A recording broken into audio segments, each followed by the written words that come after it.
Good afternoon, traders. This is Christian from Market Trade Group, and today is your end of day market recap for Tuesday, August 23rd. Risk disclaimers in front of you. Everything that we're going through is for information purposes only, not giving out any advice or recommendations. Everything that we're going through is for information purposes only.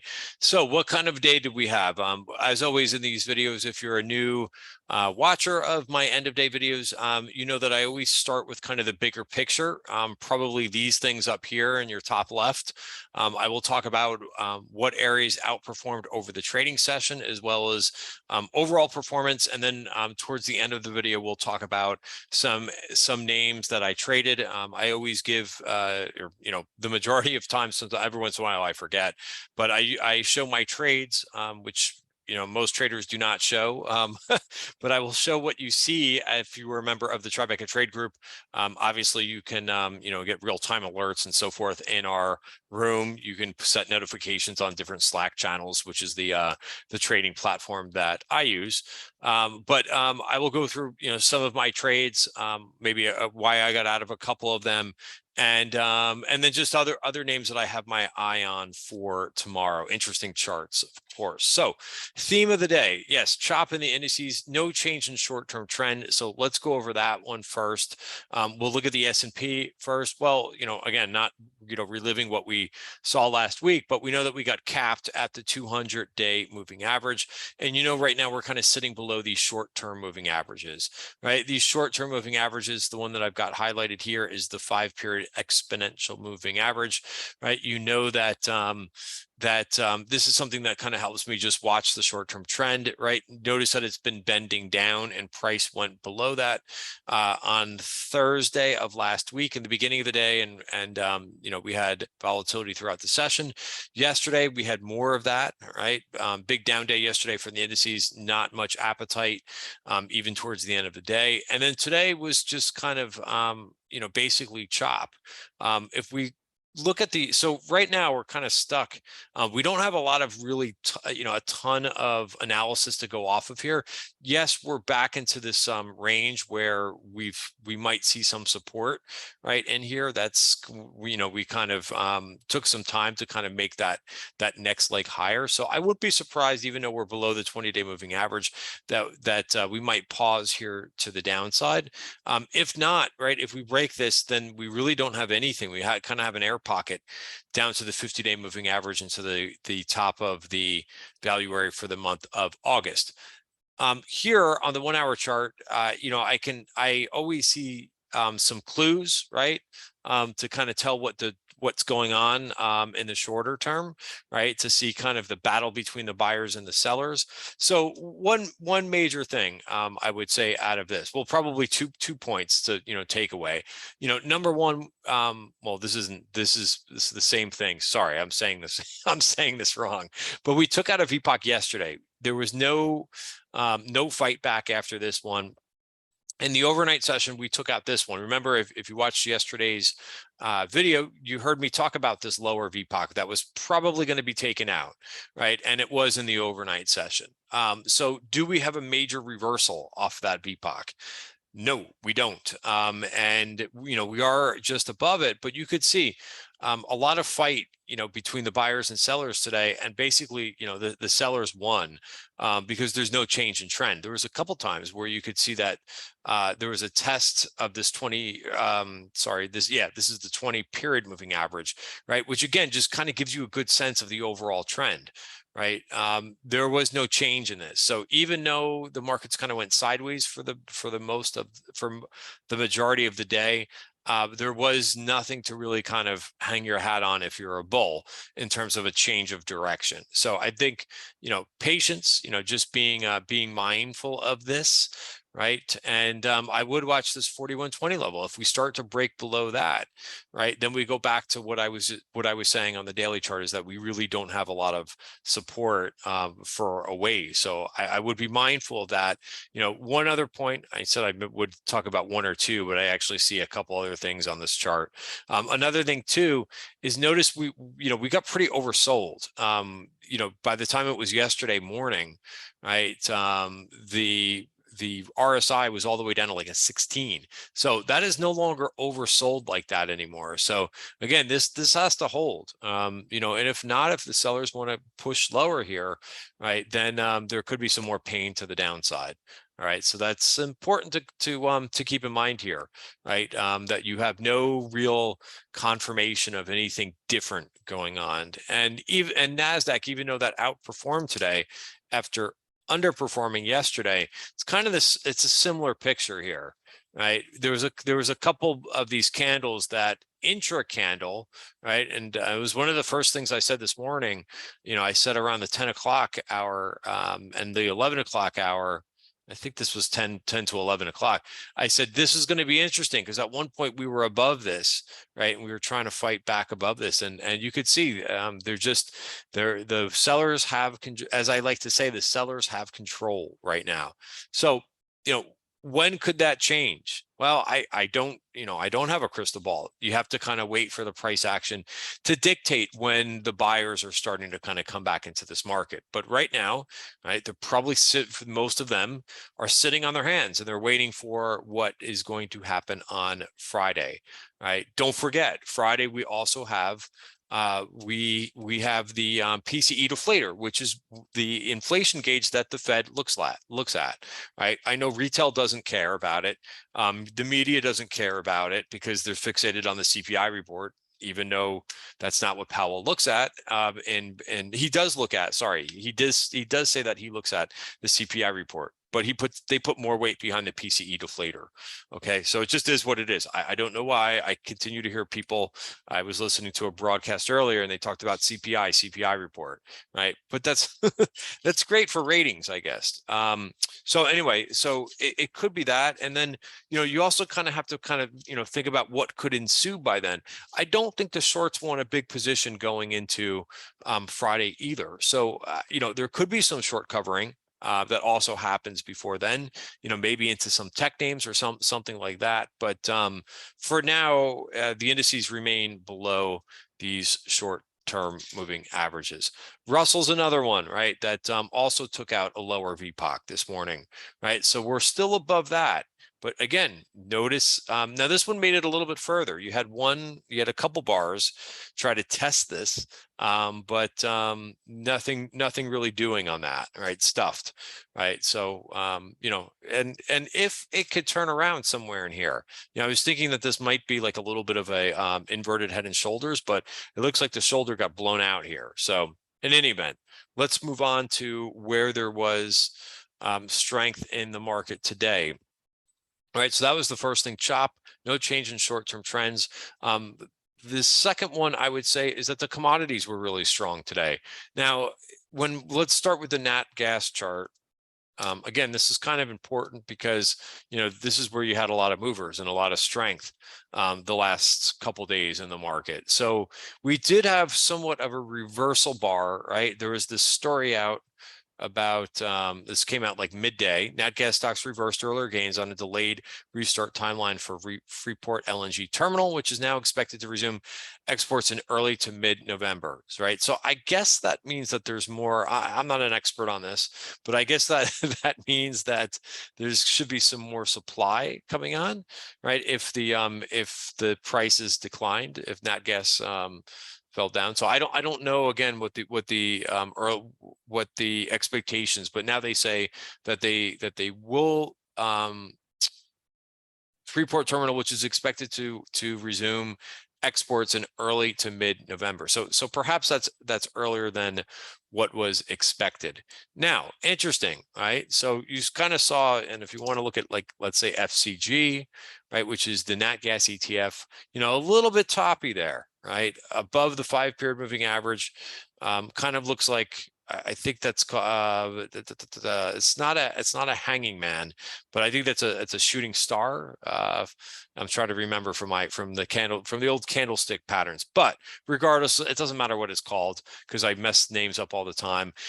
It's pretty toppy looking, and it's an extension away from that 5-period moving average, and you could see that the price closed on the bottom end of the candle, right? So and if you look at some of these names, right, that are very nat gas related, right?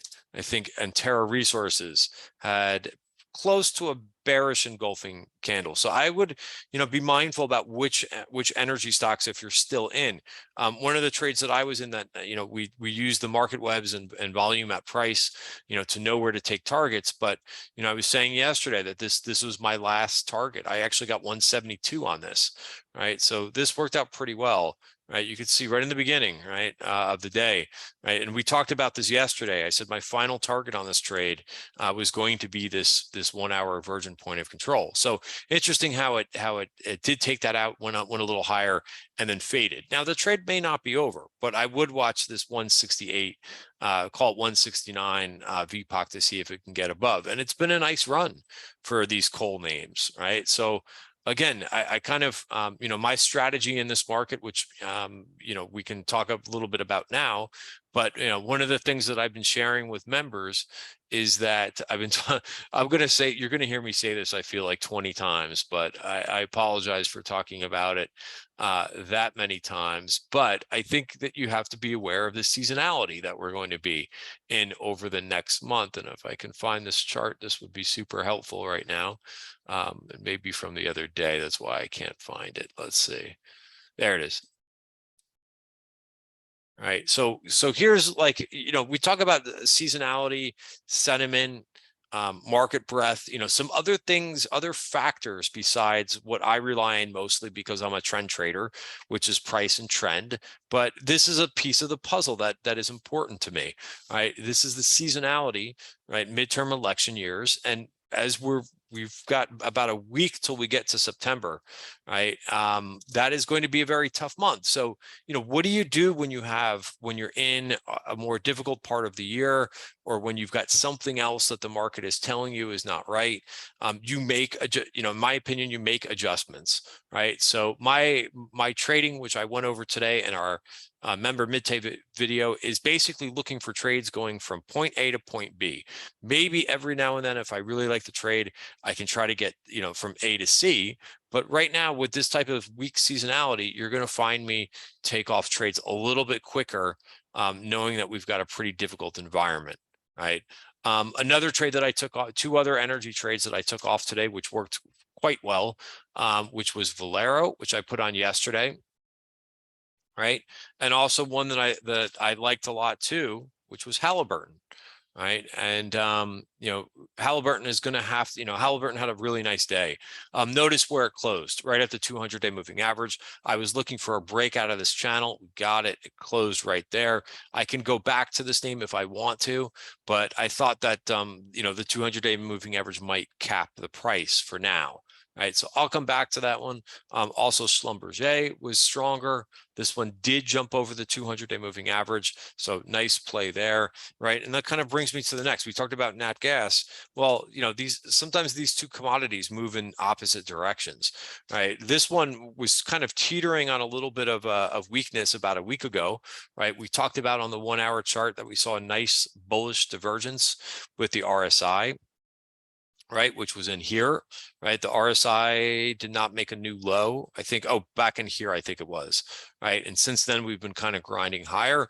Note that we've now got some resistance in energy, right? In crude, we've got to get through 93.80, right? So that's a VPOC that was taken out, right? And on the 1 hour chart. And then if we go back to this daily chart, we're now into the bottom of value for the month, which is 94.18, and the 200-day moving average.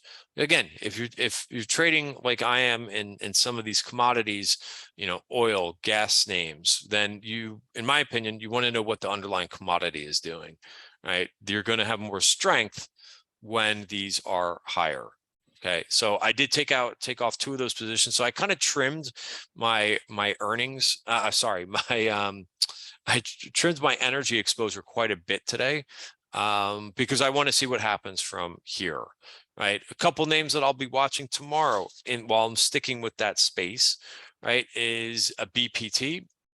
Right, this is a name that was super strong months back.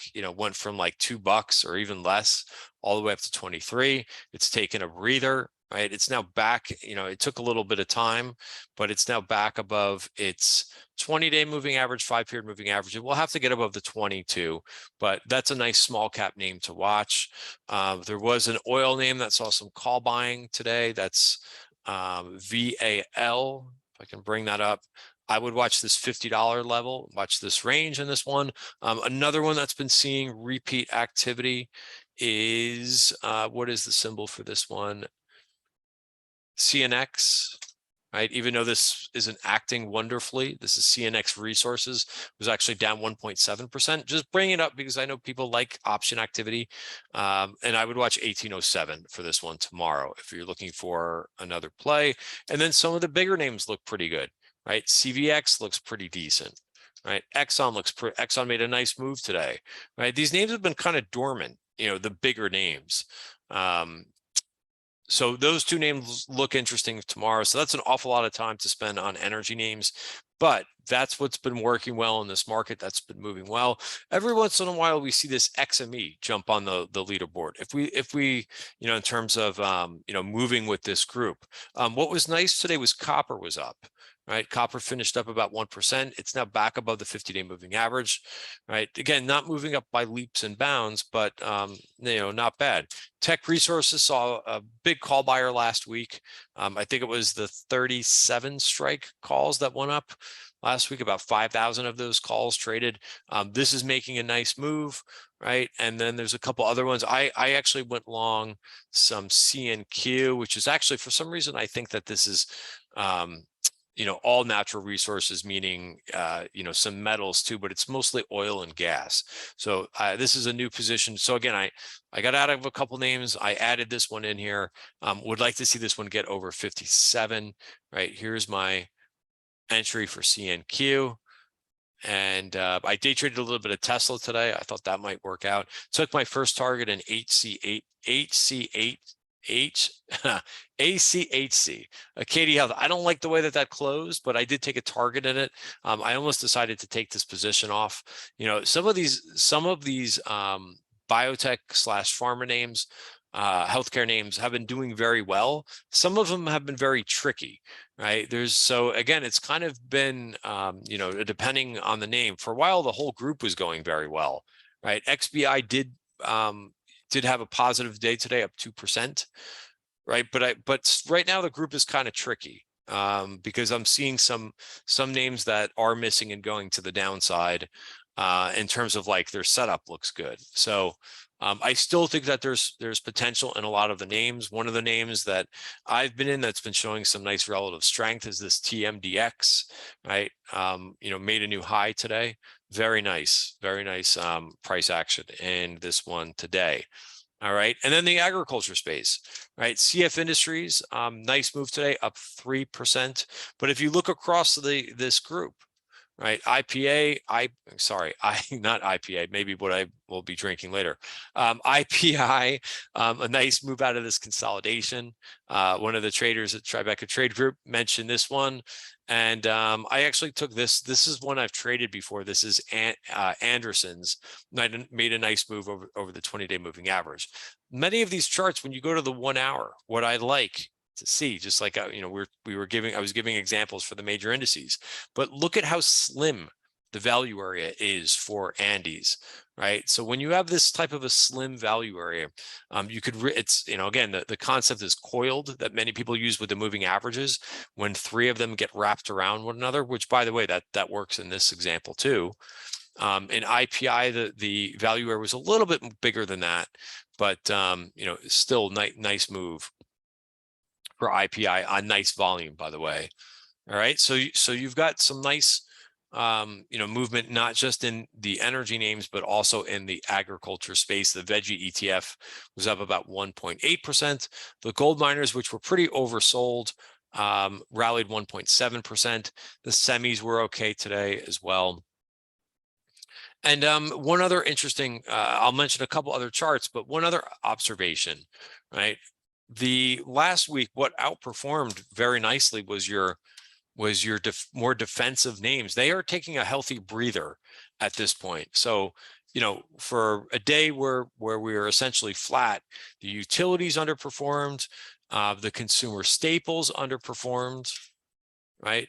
This was also down, 40 basis points, a little bit more than the overall market. And your REITs were down 1.3%.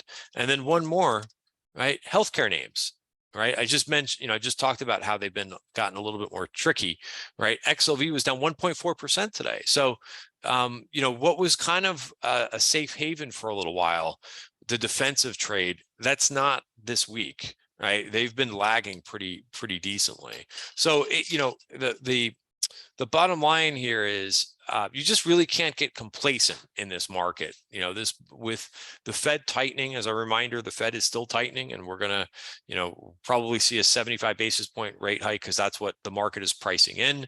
That just means you really can't get complacent in any area of the market.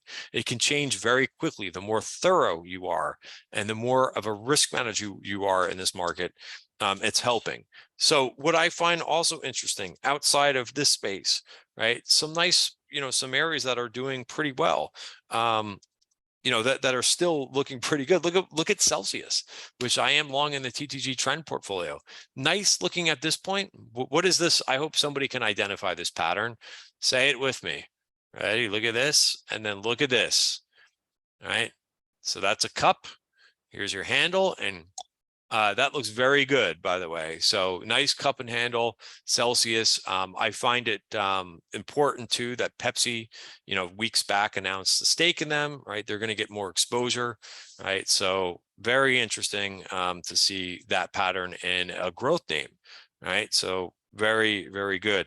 Other names too that are interesting. AEHR almost took out this. It did get above the value area. Again, a little skittish here. Many of these candles didn't close green, so maybe there's some seller. There may be a seller or two in the name. Also, Wolf was a semi name last week. Also was up 4.5%. Again, hit a little bit of wasn't able to close strong, but still up 4.5% is nothing to sneeze at. And then another name that I've been trying to kind of manage along with this market is ENPH. We'll go back to the daily chart. Needs to, got held the 20-day moving average quite nicely. Needs to now just get over that 5-period moving average, right? And I added to this position. I did take a target on the ad from earlier today because I want to just watch my exposure with this market, right? So here's that trade. And I was able to take a target in Andy as well. Also another weak space, and this may be because of the earnings that came in Medtronic, but it kind of brought down the whole group a little bit, right? Medical devices has been disappointing. So again, every day it seems like you've got some areas that are kind of failing a little bit and some areas that are outperforming. And and a lot of what we're seeing too is like 2 or 3 days of strength in one group, and then it kind of loses loses its momentum and falls apart some depending on the group. All right, guys, so that is it. Nice. I was, a lot of the things that I was in today worked pretty well. Yesterday for me, I talked about having a hedge helped really well. I still have that hedge on because we did not take back any territory. I will remove that hedge, but for now, the rule is as long as the price is below the 5-day moving average, I'm holding on to a hedge. Okay, for now. And again, I may have to take that off if the market ends up rallying towards the end of this week. That's perfectly fine. That's what it's there for, an insurance policy. All right, guys, that's it for today's video. Hope that helps. If you are not a member of the Tribeca Trade Group, please go to my profile page, check it out here. I think that you will be happy with what we do on a daily basis, as well as the content that we provide. You can click on here and you can go and you become a member of the Tribeca Trade Group. Thanks for watching. Have a great night. See you tomorrow.